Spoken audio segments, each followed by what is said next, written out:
വാസ്തുവിധി പ്രകാരം ഭൂമിയുടെ ഉയർച്ച താഴ്ചകളെ അനുബന്ധിച്ചുകൊണ്ട് അവിടെ ഉണ്ടാകുന്ന ശുഭാശുഭ ഫലങ്ങളെയാണ് ആചാര്യൻ ഇവിടെ സൂചിപ്പിക്കുന്നത്. കിഴക്കു താഴ്ന്ന് പടിഞ്ഞാറ് ഉയർന്ന ഭൂമി ഗോവീതി എന്നാണ് അറിയപ്പെടുന്നത്. ഇവിടെ താമസിക്കുന്നവർക്ക് അഭിവൃദ്ധിയാണ് ഉണ്ടാകുന്നത്. അഗ്നികോൺ താഴ്ന്ന് വായുകോൺ ഉയർന്ന ഭൂമിക്ക് അഗ്നിവീതി എന്നാണ് അറിയപ്പെടുന്നത്. ഇവിടെ താമസിക്കുന്നവർക്ക് ധനനാശമാണ് ഉണ്ടാകുന്നത്.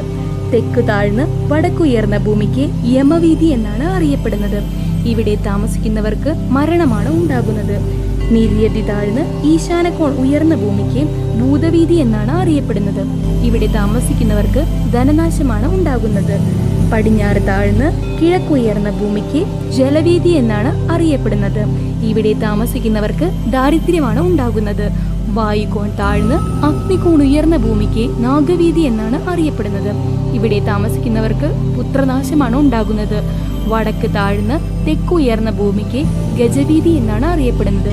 ഇവിടെ താമസിക്കുന്നവർക്ക് ധനവർദ്ധനമാണ് ഉണ്ടാകുന്നത്. ഈശാനകോൺ താഴ്ന്ന് നിര്യതികോൺ ഉയർന്ന ഭൂമിക്ക് ദാനിവീതി എന്നാണ് അറിയപ്പെടുന്നത്. അതിനാൽ ഇവിടെ താമസിക്കുന്നവർക്ക് സർവവും മംഗളവുമായി ഭവിക്കുന്നതാണ്. നോർത്ത് ഈസ്റ്റ് കോൺ താഴ്ന്ന് സൗത്ത് വെസ്റ്റ് കോൺ പൊങ്ങിക്കിടക്കുന്ന ഭൂമിയാണ്. ഇതുകൊണ്ട് തന്നെ അത്യുത്തമമായി ആചാര്യൻ പറയുന്നത്. എന്നാൽ ഇപ്രകാരമുള്ള ഭൂമി ഈ കാലഘട്ടത്തിൽ ലഭിക്കാത്തത് മൂലം നമ്മുടെ കൈവശമുള്ള ഭൂമി ഏകയോനി പ്രകാരം വാസ്തുഖണ്ഡം അതായത് കളവരമ്പ് കെട്ടിക്കൊണ്ട് അതിനുള്ളിൽ നിര്യതികോൺ അതായത് സൗത്ത് വെസ്റ്റ് കോർണർ പൊക്കിയും ഈശാനകോൺ അതായത് നോർത്ത് ഈസ്റ്റ് കോൺ താഴ്ത്തിയും മണ്ണിട്ടുകൊണ്ട് വീടിന് അനുയോജ്യമായ പ്ലോട്ട് ആക്കി തീർക്കാവുന്നതാണ്. ഇപ്രകാരം ചെയ്യുന്നതിലൂടെ ഭൂമിയുടെ നോർത്ത് ഈസ്റ്റ് കോർണറിൽ വെള്ളം ഒഴുകിയെത്തുന്നതിനും അതുമൂലം ഇവിടെയുള്ള മീനം രാശിയിലെ കിണർ വെള്ളം കൊണ്ട് നിറയുന്നതിനും കാരണമാകുന്നു.